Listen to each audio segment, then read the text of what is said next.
What's up, everybody? In this training, you're going to get a better idea, a vision of how our local and national real estate investing ecosystem works. We're going to walk you through how a couple of our students collaborated, partnered up, helped a owner out of a bad situation, as well as all profited in one project, right? A lot of times when you're getting started in this game, you don't just need the knowledge, you need the resources, the tools, and most important, the people. So check it out. This is one of our deals with some of our featured investors. Enjoy, and we'll see you soon.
Hey, welcome everybody. Before we get started, I just want to make sure y'all can hear us. Mic check 1, 2, 3. If you hear us, please put the letter Y in the chat box. Our moderator, who's handling all the control systems, Stacy, you probably see in the corner right now. She's making sure you guys can see all that. So, welcome to the Fix and Flip property tour. If you're here for a Fix and Flip property tour, you're at the right place. If you're not, sorry, but stay tuned. You might learn something. So now you know why you're here. Let's talk about who we are. You're probably wondering, there's 3 individuals here, very diverse individuals. Who are they and what they're about? So we're gonna start from the far right and work our way over here. So Brenda, can you tell us a little bit about who you are, what you're doing here today, and what got you started in real estate investing, as well as current projects and future projects. Hi, everybody. My name is Brenda. I am with this real estate community, and I currently retired recently from the federal government. But what got me interested in the real estate market was I needed another challenge. I know I just wasn't going to sit down home and retire. I'm also retired from the military, and currently I have 3 buy and hold. Buy and holds are rental property that I have acquired, and this here is what they call a fix and flip. With a fix and flip, we put it out. We do renovation. We put it out and put it on the market to sell. Those will be some of my future projects, along with mortgage note. That's something else that I'm studying through my real estate community. We work as partnerships. We have real estate agents. We have lenders to help you with obtaining loans to acquire properties. Hello everyone, my name is Andy Marino, and I've been a part of this community for a little bit over 2 years. What brought me into real estate investing is I needed a change in life as far as what I do for a living. I've been in the car industry for about 23 years, and I needed a change, something that's going to give me my time back, provide me a good income, and have a good time doing it. So this is my most recent fix and flip, is the latest project I have, and I'm currently working on acquiring other fix and flips for the future. Okay, a little bit about me. My name is Van Dang. I'm a U.S. Army veteran. My trade background is in information technology, or the tech field. How I got started in real estate investing was because, working in that industry, you're doing these crazy mad hours. So basically I was overworked and underpaid. I'm sure some of you guys out there can relate.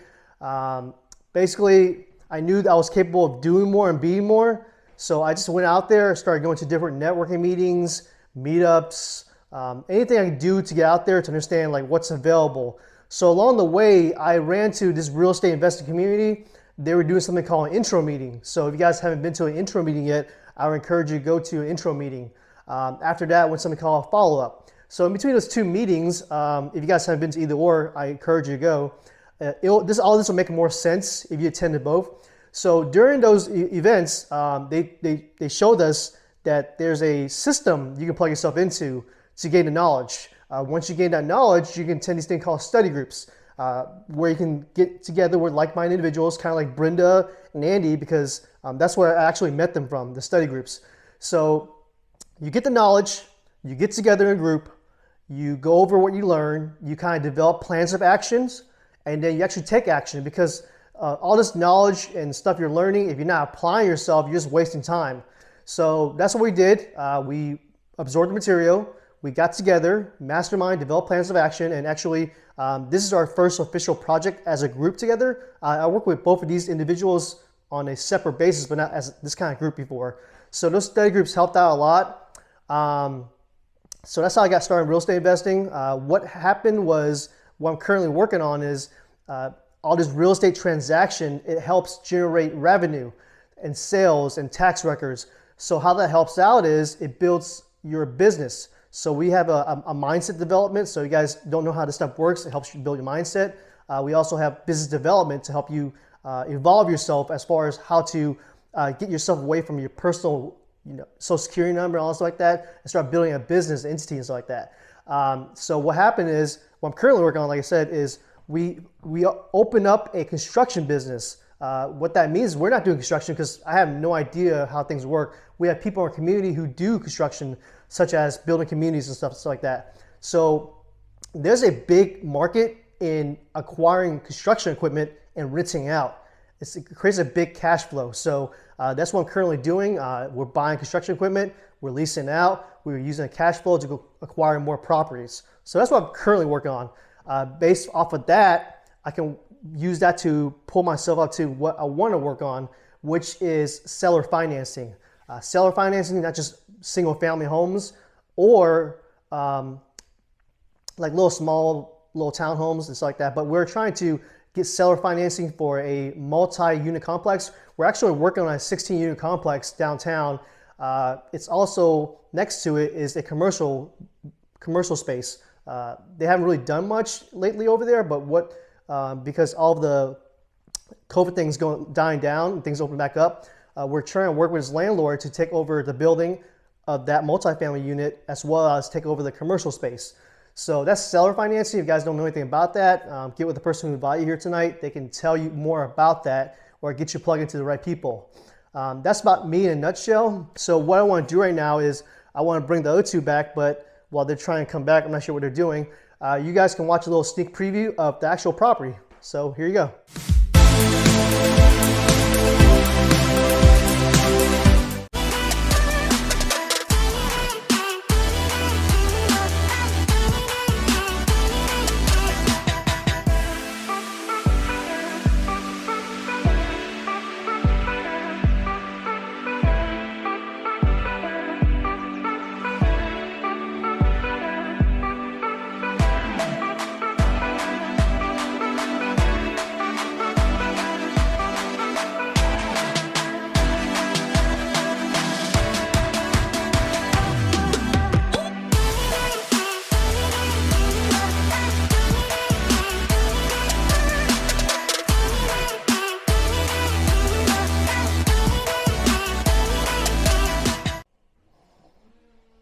All right, thank you, Brenda Harrison. That's her last name, by the way. Thank you, Andy Moreno, for sharing. So you guys know who we are and what we're about, our bios.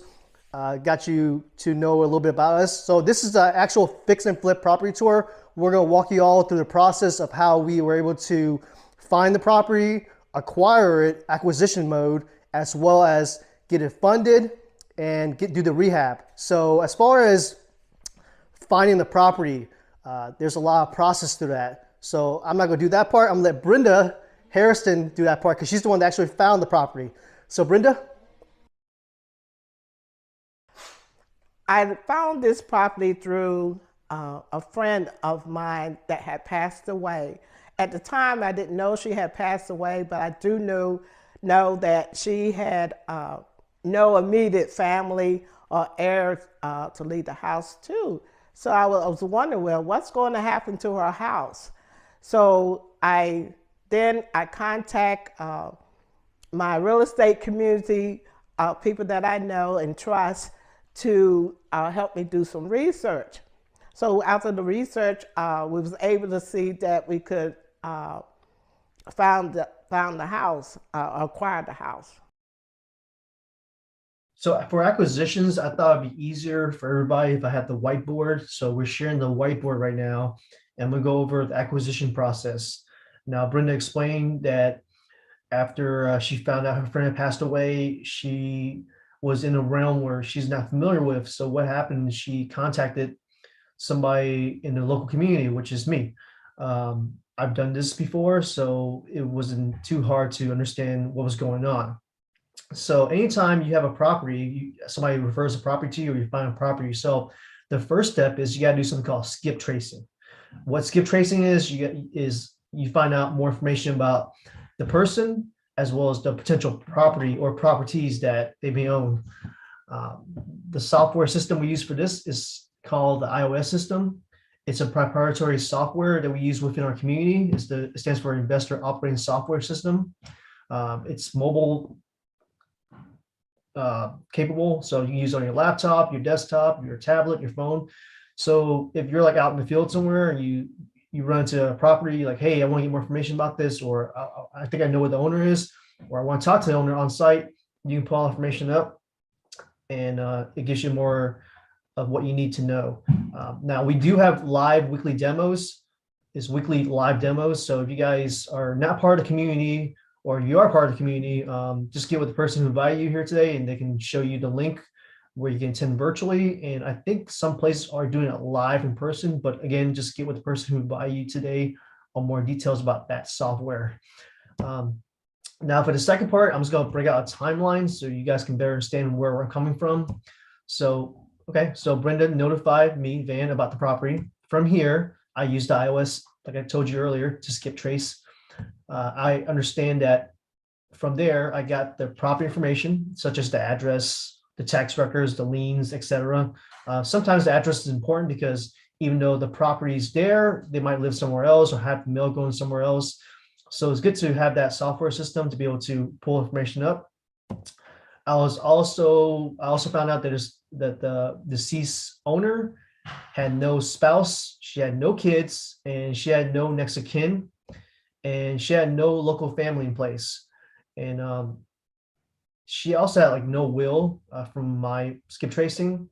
So a little pop quiz for everybody here. You guys can put in the chat box. When a property owner passes away and they have a property and potential lien, and they have none of these right here. So they have no kids, no next spouse, no next of kin, and no local family. What happens to that? What happens to that property? Like, so just put in the chat box, what do you think happens to that property?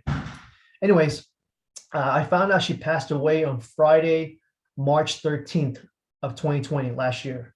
So it's a little creepy. She died on Friday the 13th. Okay, got some answers in here. Yeah, yep, that's what I thought too.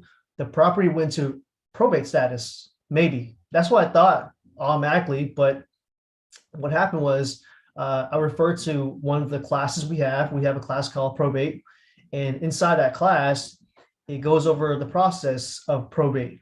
So from there, I was like, all right, now that I watched the class, I know who I need to contact, where I need to contact, and how do I contact them. And once I get them on the phone or email, explain to them why am I contacting them, because you don't want to say the wrong thing, because if you say the wrong things, chances are you won't get far in that process. Now, due to the time that she passed away, things were very different than normal. As you all aware, last year we had COVID-19, and when that happened, things were shut down.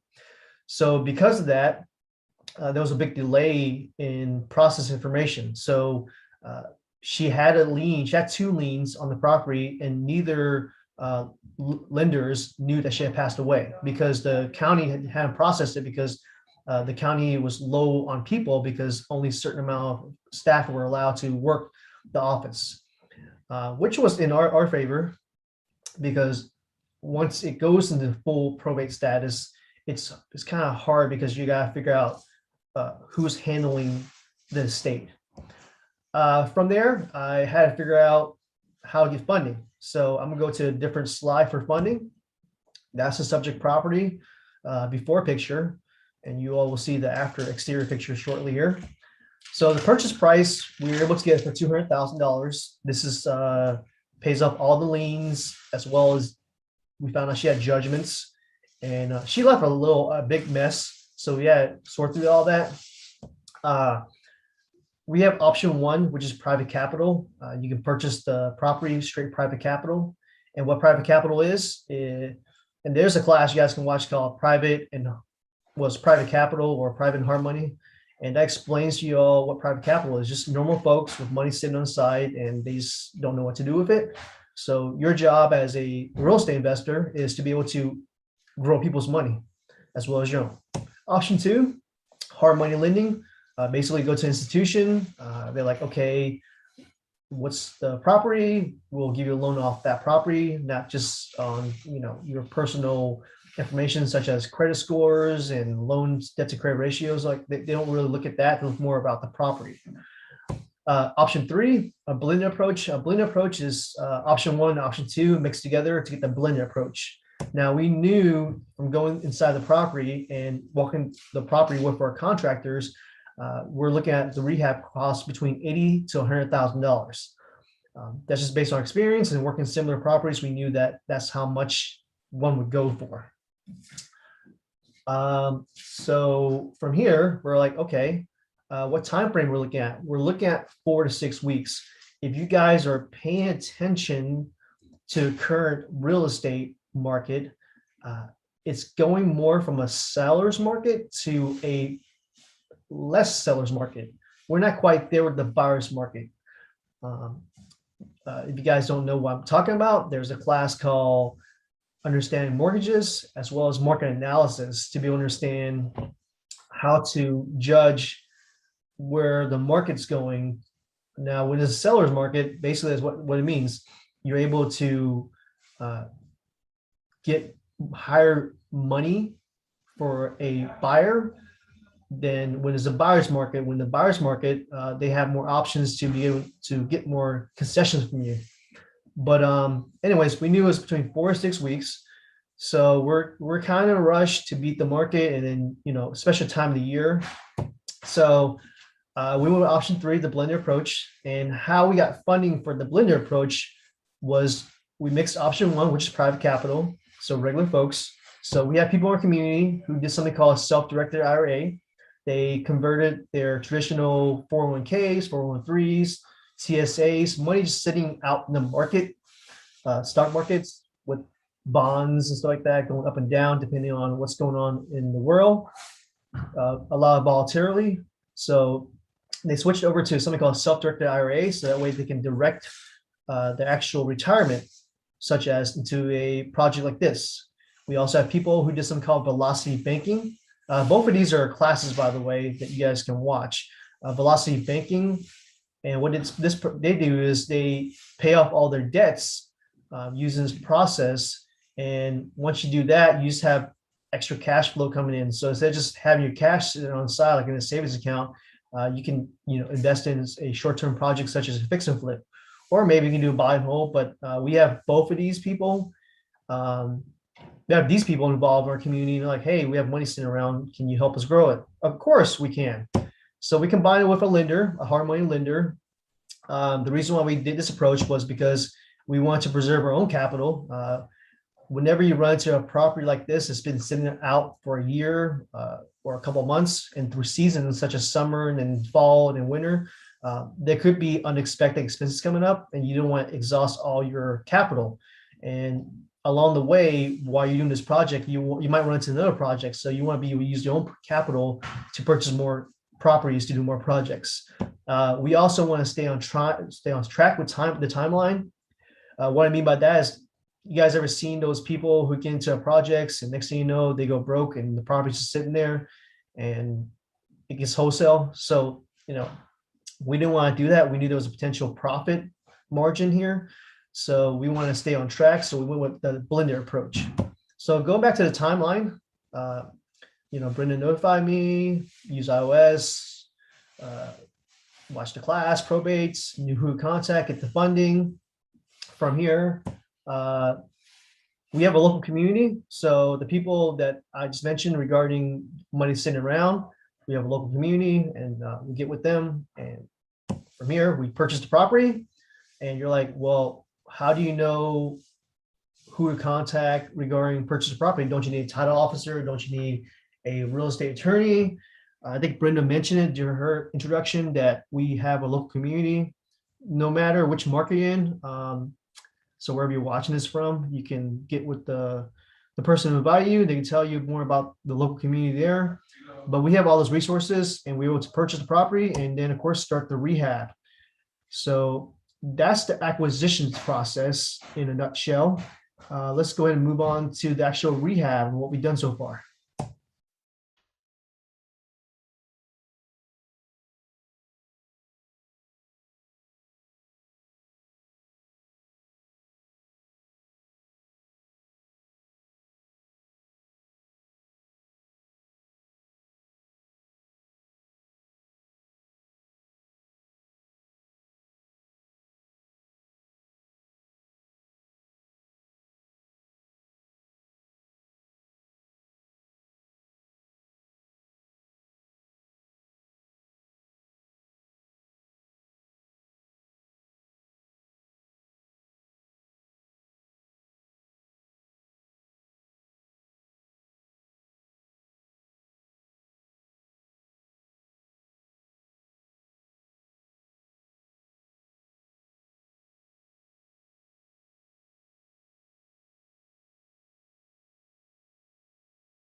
Okay, let's talk about the kitchen. Now, the kitchen, we wanted to make it a focal point on the house because that's one of the things that can get top money for your property. So this kitchen was really, really small. This house was built in 1966, so it really felt like a box. One of the first things that we did was open it up. There used to be an existing wall right here. So whoever was in the kitchen was to themselves. They couldn't really conversate with anybody or their family members. So one of the things we try to do is always open it up. And the designer did a great job with the space that we had. And when I mean the space that we had, there used to be an existing door here going into the master. Now the only problem with the master, it was only half a size. It didn't have a shower, so we had to extend the bathroom into the kitchen and close it up. But what that meant is that the kitchen would be smaller. So again, Talitha did a great job by choosing the granite countertops, the backsplash, the white cabinets, and really making things pop with the little space that we had. Now, one of the issues that we ran into in the design is the space, right? So we didn't have much space to work with. And the dishwasher, I didn't even know they make them in 18 inches. So one of the things that we ran into, the first one that we bought was portable. So the hookup for it, the electrical and plumbing for it was a lot different than your standard ones. So once we figured that out and got that out of the way, everything started coming together. New stove that we have here, brand new stove, refrigerator, and microwave. Now, one of the things that we leveraged was business credit. So I took a class called Business Credit, and it teaches you how to develop your business credit so you can leverage Lowe's, Home Depot's, lumber liquidators, so you're not using any of your private money. You leverage what your business can get you and keep the project going. So one of the things we also did in this kitchen, there used to be a wall here with a little entry, and it was just too close, so we wanted to open everything up. So we knocked this wall out, so now everything is open. Whoever's in the kitchen can talk to the people eating, and whoever's over here in this area can be talking to the siblings in the living room. One of the other things that we changed was a brand new sliding door. So we really tried to go through this house and really go through the whole thing and get it ready to go. The deck as well, brand new deck. So speaking of the deck, let's go ahead and take a look at it. All right, so let's do a little recap of the kitchen. Andy talked about what was discussed. This is the before picture of the kitchen. Not sure about you guys, but when I saw this kitchen in person, all I could think about was that TV show Hoarders. And this particular episode where the lady was like, "Welcome to my kitchen," or "This is my kitchen." You can't even see the floor. So at least you can see the floor in this one, but it was still bad in person. Anyways, let's talk about what was done, recap at least. So Andy talked about closing the wall off. We did close the doorway off to be able to build the kitchen on the other side. Build the shower on the other side. We closed the window off because we needed space. We opened that section of the wall up to make it more an open concept to appease to buyers. One of the things he talked about was business credit. This is very crucial if you want to do any kind of real estate investing, because when you're working on this venture, you want to be able to have as much capital or access to capital and credit as much possible. Now, business credit, most people don't understand, but business credit, there's a class too, it's called business credit. So for you folks who are part of the community, make sure you watch that class. Business credit is credit with business information only. So, your EIN, your DUNS number, your federal tax ID number, all that stuff regarding your business as an entity only. So that would not require you to personal guarantee. So you don't have to put your personal information on an application or on that particular product. So it's going solely on your business. Once you've done so, you're able to build something called trade lines. I think Andy mentioned some of those trade lines where you can buy things from certain vendors. You also get bigger lines of credit through business credit lines. Now you might go down to a local credit union and you might try to get a personal line credit, and or personal credit lines might be like a little lower in. depending on what your credit score is. But if you go there with your business setup, you might get higher lines. So instead of getting like just 10, between $5,000 and $10,000 personal side, you can go up, probably go to get between 25 to 50, or maybe even more, depending on your experience as your business. How that ties into all that is you're able to apply for commercial loans. These commercial loans go a little higher. So you're able to, like I said earlier, when I was talking about my ventures, purchase construction equipment with commercial loans. Now, benefits, business credit for this particular project, we're able to buy appliances, we're able to buy lighting, cabinets, paint, flooring, and other miscellaneous stuff. So if you can leverage your business credit versus leveraging your own personal funds, it's a benefit because you're not exhausting all of your capital. You can preserve to use other things, acquisitions of other properties, other business ventures. So those are some of the benefits of business credit, and that's what we did as a recap for the kitchen. Let's go ahead and move on to the next section. Let's talk about the deck. So the deck we just built, we tore the existing one off. Now I'm going to move and step to the side because there's a lot of birds right now doing on everything, and I don't want to get hit. So we built a brand new deck. The existing deck, it wasn't safe. So when we walked around the house with our contractors, he's like, hey, this is not up to code. It is not safe. Some of the wooden boards were rotten that you can fall through them. So we wanted to replace it, and it didn't even have a stair. The existing deck didn't even have a stair, so there's no way of you getting down from this deck other than going back in the house. So one of the problems we ran into, because this whole COVID is going on, we were really nervous about getting the materials for it, but you have to have the right contractor where they can outsource it and not go to your typical Home Depot and Lowe's for materials. So they rebuild it, put it up to code, and we thought that it would be a good thing to do is to replace it, because when a family comes over here and sees a brand new deck, it just shows them the possibility of them living here and having family memories. And so we really wanted to put a brand new deck on here, and it came out great, came out looking real good. But let's go back inside and take a look.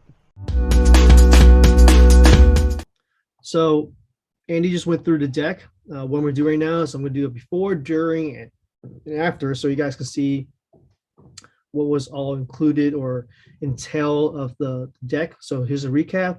This is what the before picture looked like. It was very outdated. We don't even know when the deck was built, but it was believed to be built in the early 90s. This house was built in the 60s. It was sold in the 90s, and the last owner had passed away. So we're now acquiring it, and we already knew that was out of date. So what we had to do was do a complete teardown. We had our contractors come out there, and like Andy was saying, wood is scarce right now because a lot of builders are using the wood to build their own projects. So we had the hookup, and we had to kind of swing things our way with the contractor to go a little further than he liked to go to get the wood to build a deck. And as you see, that's the after effects. So before picture, you didn't see a stairway. This one has stairs. And all we did was just paint the shed, didn't do anything too much. A lot of people prefer the shed. Now, this particular single family house does not have a garage, so having a shed for storage can be a benefit or just a selling point to some buyers. One class I recommend you guys watch is market analysis, because when you're in this particular area or particular A area and you want to be able to make the home more enticing to buyers, you want to see what's going on in the area. You want to see exactly why things are selling, why they're selling for certain price points. Another thing we recommend you guys watch is negotiations, class called negotiations. In that particular class, you're able to understand what to say, when to say, and how to say it. And we had to exercise all that when we had to get the deck built, not only with the contractors, the noise that was making with the neighbors, as well as the inspector. So we had to do all that, and that's a little recap of the deck. Let's move on to the next section. Welcome back inside. So one of the questions that we received was from John from Richmond. He was asking about the floors. So let's talk about the flooring. So this flooring that we received, we got from Lumber Liquidators. It was another business account that we were able to leverage. Now, originally we were going to go with uh, vinyl planks for $4.99, but we ran into this type of wood. It was $1.02 square footage, and of course it's hardwood flooring, so you would rather go with hardwood than vinyl if you can. There's nothing wrong with vinyl, but you can get more money if they hear hardwood floors. So one of the other things that we did was this railing system here. Now the existing one was a metal iron railing. It was old, rusted, so we really wanted to change it up and modernize it to match the flooring. Now we did have to get this stain, so one of the other business credits that we were able to leverage was McCormick. So if you ever need a stained wood, you just got to take a piece of the wood that you're using and the wood that it's going on, and they'll be able to match it and get as close as you can. Now we were very, very lucky and fortunate to not have messed with the stairs. We sanded them and stained them. The previous owner was elderly, so she really didn't use the stair much, so they were in pretty good condition. Just needed some sanding, staining to match everything. And another question that we received was Sarah from New York. Now, yes, we do have a lot of people in this community and also today. She was asking a question about the furniture, if we own it or if we rent it. Now, if you're doing this at a larger scale and it's not a hobby, it's best for you to purchase some things to decorate, some furniture to put around. You can get a storage unit and just store everything there. For every house that you go to, you have stuff to decorate it and stage it. That way when people come here, it makes them feel like they can live here. They're seeing the vision of their family. So it really, really makes a difference on staging. It makes the house pop, right? And moving further down here, one of the things that I learned, right, because I'm still learning as things go on, this type of lock here. It's a ball catch lock. I didn't even know this existed. It's kind of like a dummy. It doesn't really lock or anything. So when you close it, the ball catches on there and compresses and holds it in place. So this was a learning experience for me. Every project I go through, I am taking mental notes of everything that goes wrong, everything we figure out. Again, this is a new business for me. I'm still learning, but you just got to keep moving forward. Take your classes, and when you walk around with your contractor, definitely ask a lot of questions. You would learn a lot that way, especially mistakes. That's how, unfortunately, that's how we learn sometimes. Okay, so like Andy was saying, for the bedroom, we kept the standard, not much to it. The foundation, I mean, as far as the flooring and the walls and everything else, it was pretty standard. So all we had to do was just do the simple stuff: update the lighting, update the paint, carpet, windows. Like I said, standard, really standard. And whenever you're doing something like this, you already know as far as expenses. So why not have business credit in place? It preserves capital, expand options. I don't know how many times I have to hit business credit because I run into so many newer people that don't have this prepare ahead of time, and they end up running out of money or delaying the project. So business credit. Again, fix and flip day 1 and 2. The instructors walk you through 2 days of how to do a fix and flip. And the best thing about the education system and the resources, there's tools in place such as downloadable items or downloadable sheets. So I know for this particular class, you can download the sheet that shows you with SKU numbers. If you don't know what SKU numbers are, it's pretty much the barcode of the particular item number, serial number item for that particular product. So you can click on it and take it to like a Lowe's. I think, yeah, they use Lowe's for this one. So if you're a military veteran or active military, like myself, you get 10% off of the items at Lowe's, as well as the contractor price if you have a business credit set up through the pros desk. So again, those are 2 classes I recommend, and that's what we did in this bedroom. Let's move on to the next. Okay, so this is the first bathroom right here. When we first got here, again, this house was 1966, never updated. It was even smaller than what it was. So we extended the wall and really went out and modernized it here with brand new tub, tile, mosaic pieces, all new fixtures, LED lighting. Now, again, this house is modernized. Our job to do is to bring it to 2021. Since it was so small and what we were working with, we do have a small vanity here. Is this what the space will allow up to code? So we want to make sure that everything is done up to code, because when you're selling a house, you want to make sure that you're covering, because it's your name on the business. But everything came out good. Talitha did a great job choosing the colors, really making things pop out and blend throughout the house. But this bathroom, we did it, and it looks really good. But let's go check out the rest of the house. All right, let's do a recap of the hallway bathroom upstairs. I'm going to cover what it looked like before. As you can see, we had to do new plumbing, new electrical, new lighting. Whenever you're going through an older home like this, especially built in the 60s, you want to go ahead and update everything. Because during home inspections, that's also a class you guys can watch. The instructor goes over things, eliminate red flags. So if you're getting a home inspection waived by the buyer, great, but you always want to plan for the worst, expect the best. So we went ahead and updated all those things, so it'll be a less red flag during home inspection.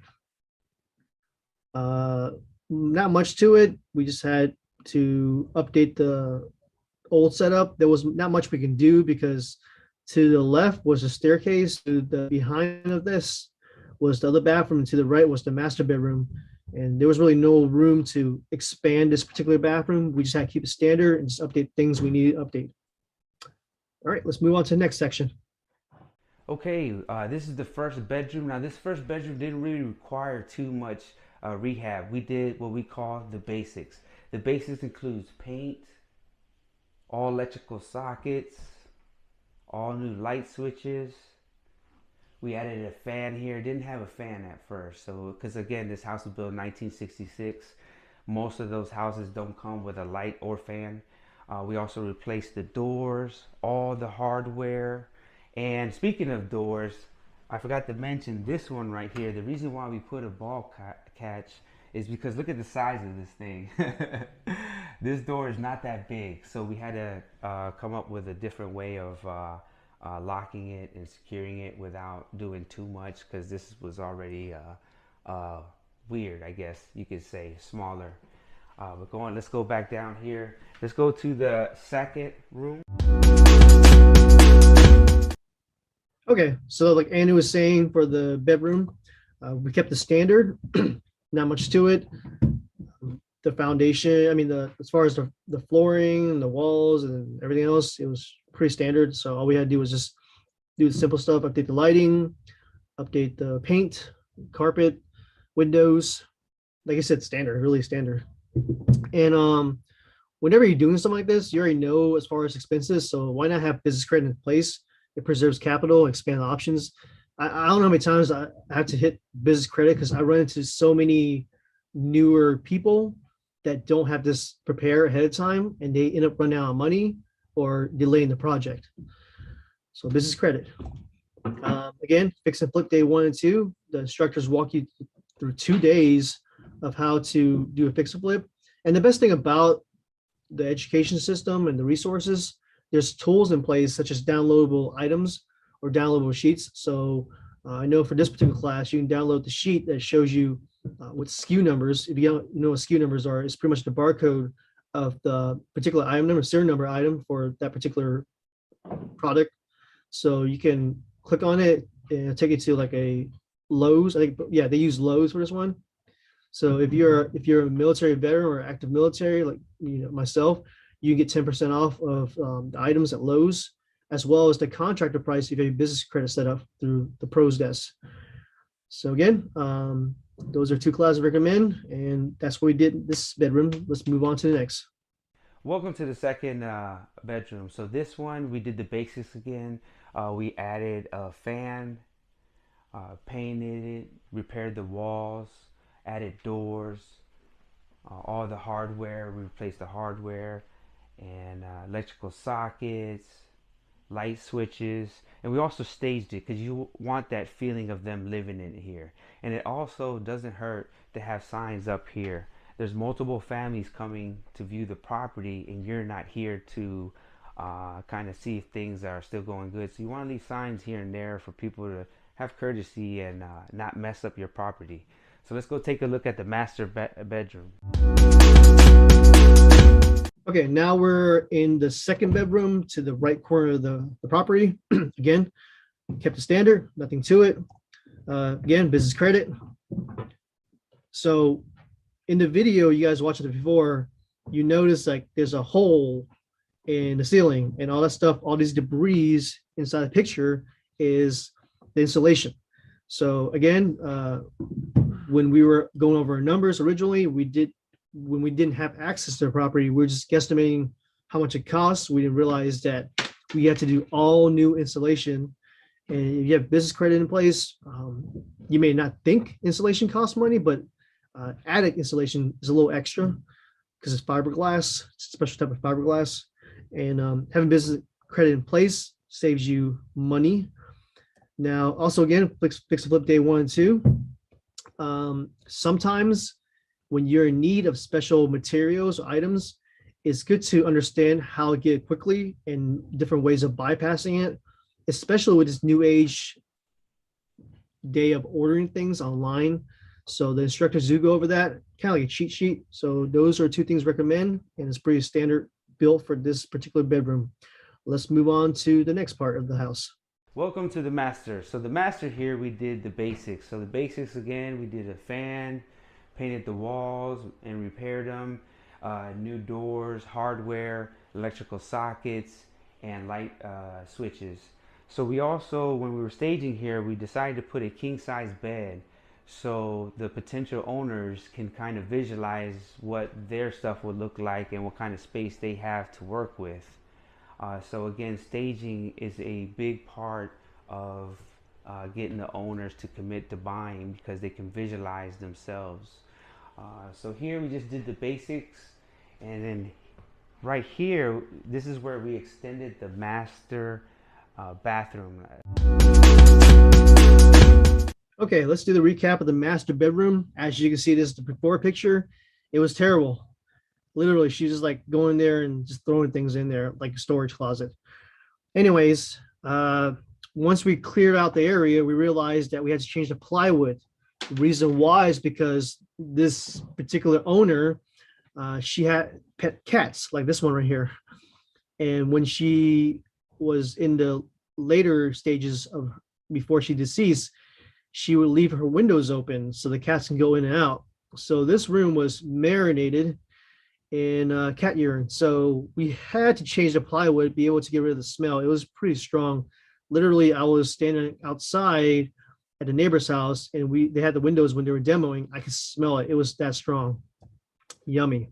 Anyways, we replaced the plywood, and that's the build standard. Nothing too crazy. Now, there's a class called Raising Money in Partnerships. Recommend you guys watch that class because not only are you going through the process of raising capital and building relationships with your potential investors or business partners, you want to be able to build a good relationship between your vendors as well as your contractors and kind of build that rapport, because a lot of times unexpected materials such as extra plywood, a certain type of thickness has to be ordered, as well as having your contractor do extra work that was outside of the quote they gave you without charging you extra.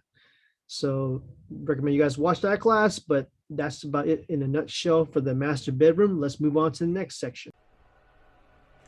So this is the master bathroom. Now, again, it was only half a size, so this is what the bathroom used to look like. It was just toilet and vanity. So we decided to open it up and really expand it and really make it a true master bathroom. So this shower here we added, look how big this is. It's very, very big. You fit a whole family in here. So again, Talithia did a great job on picking the tiles and the colors and everything we had to do with this, along with the hardware, right? A little rain effect, mosaic pieces. Now my contractor was giving me a lot of trouble with these little pieces we got. He's like, I couldn't do it. So that's one of the things that you have to stay on top of is your contractor. You have to manage him and kind of help him think through things. When problems come up, because when you're flipping a house, you're going to run into things. So you want to make sure that your contractor, are on the same page on everything you do. This glass right here was custom made for the size shower that we had. So this is one of the business credit lines that you can leverage. One of the things also, I didn't know if you guys noticed, they have a light fan combo. I didn't even know they had one, so that saves space. You don't have to have a separate fan or a light up there. You can kind of combine them again through one of my credit business lines. Home Depot and Lowe's is one of the things that we use to leverage this whole bathroom here along with the whole house. But it came out really good. But let's go check out the rest of the house. Alrighty, let's do a recap of the master bedroom. We just saw Andy in there illustrating how big the shower was. As you can see, this was the old bathroom. We couldn't really get a picture in here because I can't remember why, but the toilet and the sink were right here. And we closed this off to build the shower, as you can see here. Now the shower, due to the width of it, the length, it had to be a custom glass. And with that, we had, like I said, we had to close the door of the wall to the kitchen, which is the walkway right there. We had to build a custom made shower. And when you're doing something like this, you have to ensure that's up to code, because when because like it's not a very standard length this way. Width wise, it's fine, but this way is different. So you can't really go to the store and just buy it to go online and order it. With that said, you can watch rehab day 1 and 2. The instructor goes over some things you want to pay attention to, especially with this particular project, because our contractor finished the bathroom and forgot that he had to install the shower door. And when we brought the shower door to him, he was a little baffled. He's like, well, what am I supposed to do with this? I'm like, make it work. And he didn't understand. So we had to kind of get some paper and crayons out, no offense to him, and kind of illustrate what we needed done. So if you watch that class, it'll kind of up your skill on how to be able to explain things when custom work is needed. All right, let's move on to the next section. So this is the downstairs basement bathroom. Now this bathroom wasn't existing here before we finished it. This is a add-on. This was actually a part of the laundry room. Now we wanted to add a bathroom here to give it value for the house, to get more bang for your buck. So we had to be in compliance with the city, and also we had to be on the same page with our contractor. Again, this was an added on piece. This is built from scratch. I mean, this wasn't existing. We made this here. So we had to get with the contractor, make sure that we're on the same page on the design, what we were able to do and not able to do. So you want to make sure that you listen to your contractor as well, because there's certain things that I don't know, and he will tell you that what we can do or can't do.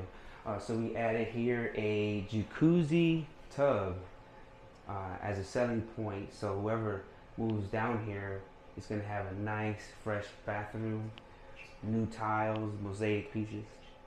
And again, I had to negotiate with my contractor on what we can do or can't do. So one of the classes I took to learn how to talk to people in general is negotiations. That's one of the classes that I use every day, and shows you how to talk to the people at your business credits, your contractors, and so forth. So that's one of the classes I took.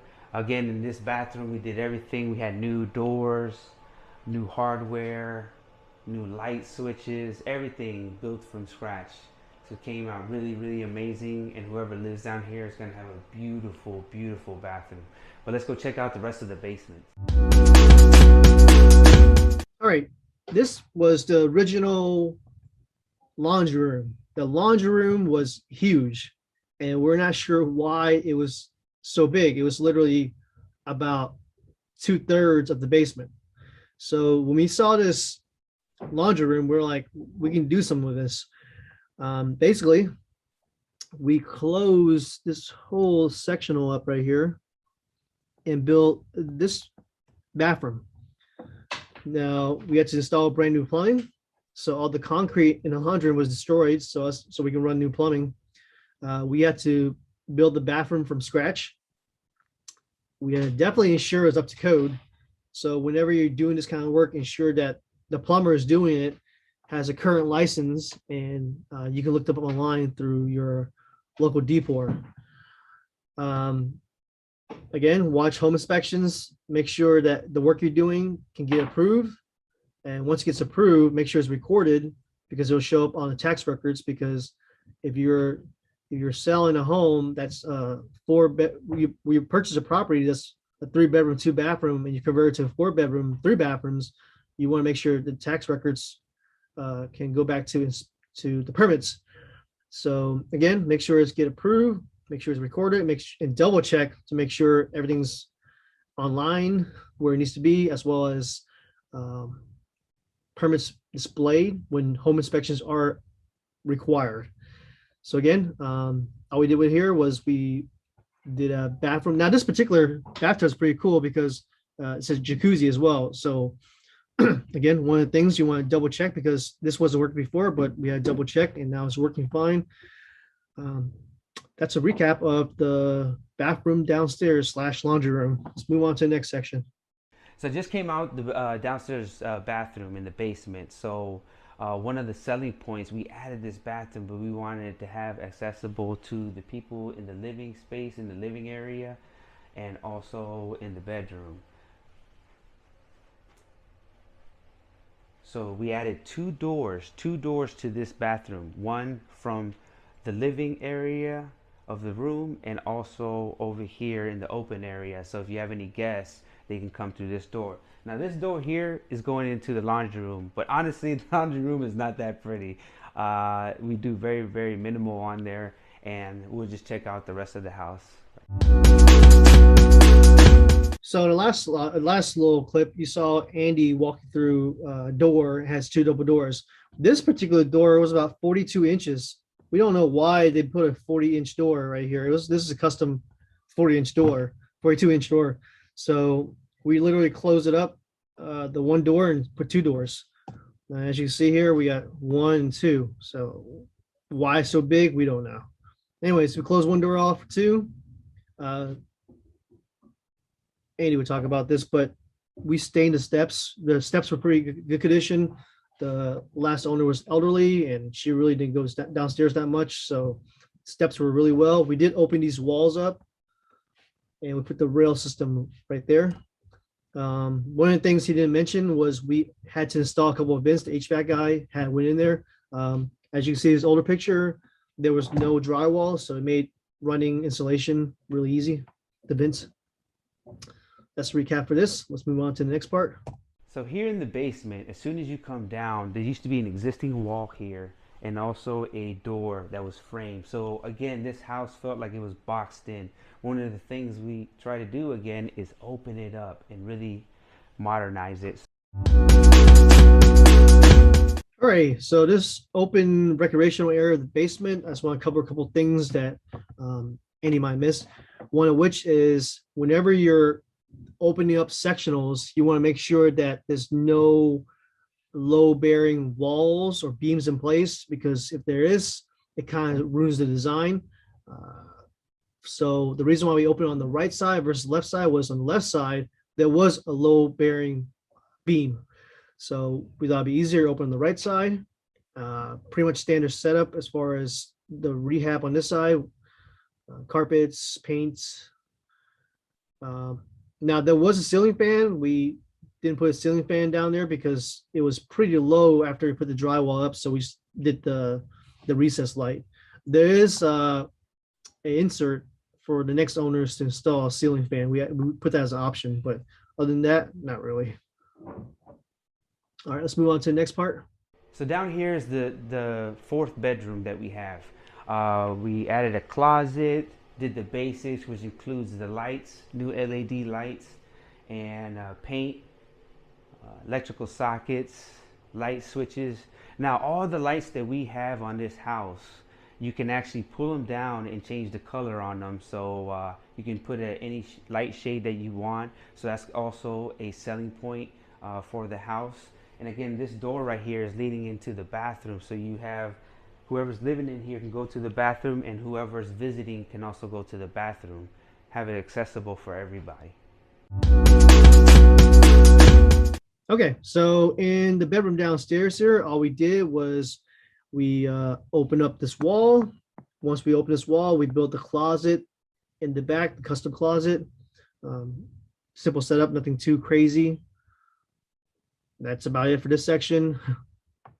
All right, so now we're outside. This is the last part of the tour. Go over what we did out here, and then answer any questions. Actually, we have a question right now. Somebody's like, hey, these colors go pretty well with each other. What made you guys determine how to choose the colors as far as the siding, the roof, the gutters, the moldings like that? Basically, we have a class called market analysis. Inside market analysis, you can just pretty much drop your property down on the map, and from there you can do a little search. Like I said, study groups helps out. You can see what's going on in the area, what's selling for a higher price versus lower end, and then you take all those little things, you add up, you put in a little bag, and here's what you got. So hopefully they answer your question.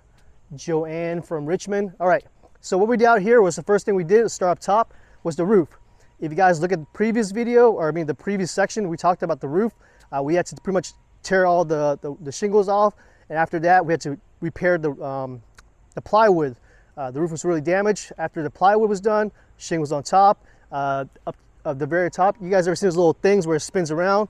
We no longer do that. There's a hood, vent hood right there, so that way the heat escapes and it makes things a lot cooler in the house. So that's the roof. Next thing down is the gutters. We'll replace all the gutters with the white ones. It's pretty simple.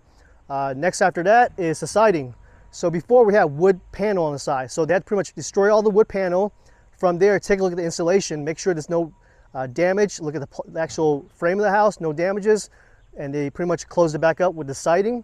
Installing siding is easy. Uninstalling the wood and putting the siding, that's a whole different process. If you guys want to actually see how that works, there's a class called Rehab Day 1, Day 2. There's a guy named Brian. He goes over the whole process. So I'm not sure where you all are watching at, depending on what market you're at, but we're here in Virginia, so siding is common. After that, windows. Now, who is that? Steve from New Jersey. Steve from New Jersey asked about, did we run into kind of issues while working outside? Yes, there's a big issue. Windows. Not sure you guys know what it takes to make glass, but it's a very thorough, long process, and materials are very scarce right now. When you guys are doing some kind of real estate investing strategy, whether it's fix and flip, buy and hold, or something else, you gotta pay attention to what's going on economics wise, because if things are happening overseas affecting the United States, that affects commerce. When it affects commerce, it affects materials coming in and us creating things such as glass. So we were supposed to have the glass the second week of the project, and we didn't have it till about 7th week. So that's a big time delay. So one of those things you want to be able to watch that class said market analysis to determine what might hinder you from actually finishing the project on time. We knew that glass would be an issue. We didn't realize how much of it to extent. Anyways, long story short, we got new bay window and new windows all around. In the old design of the house, there was no shutters. We have a guy, pretty good. His name is Roy. He pretty much painted out for us right there and then put on. We got that going. Another thing was, if you guys notice the foundation, that's another problem we ran into right there. There was old block steel rails. We couldn't keep those rails because what happened was the weight, funny thing is, the weight was actually pushing the foundation of the steps down. So we had to uninstall those rails and put these new PVC white rails on here. They're lighter, they're more durable, and they don't hold the weight down. So after we repair the steps and the foundation, we put the actual white rail system up there. Also, exterior wise, I noticed missing an address. We gotta fix that. But you know what? It doesn't matter. Move the camera over here. It's under contract, so we're fixing to sell that. If you guys saw the last section, we talked about numbers. But anyways, let's go back over here. We took out the old door and took out the old screen door, because whenever you're having a flow of the house, you want your potential buyers to come in and move through as quickly. So the doors were going like opposite way, so we had to make sure it goes evenly. So anyways, new front door, new storm door. One thing that helps with pictures, when you guys, you know, when you're flipping a house, the thing is, you got to keep in mind is the afterthought. So what is the main goal? To make profit. How do you make profit? You got to find a buyer. The best way to attract buyers is down the line looking at stuff. So you got to have a picture that stands out.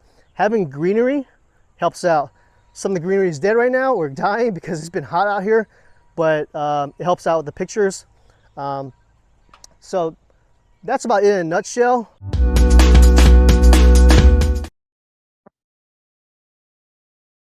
Okay, so this is a quick final recap of everything. This is the project beforehand, before we got started.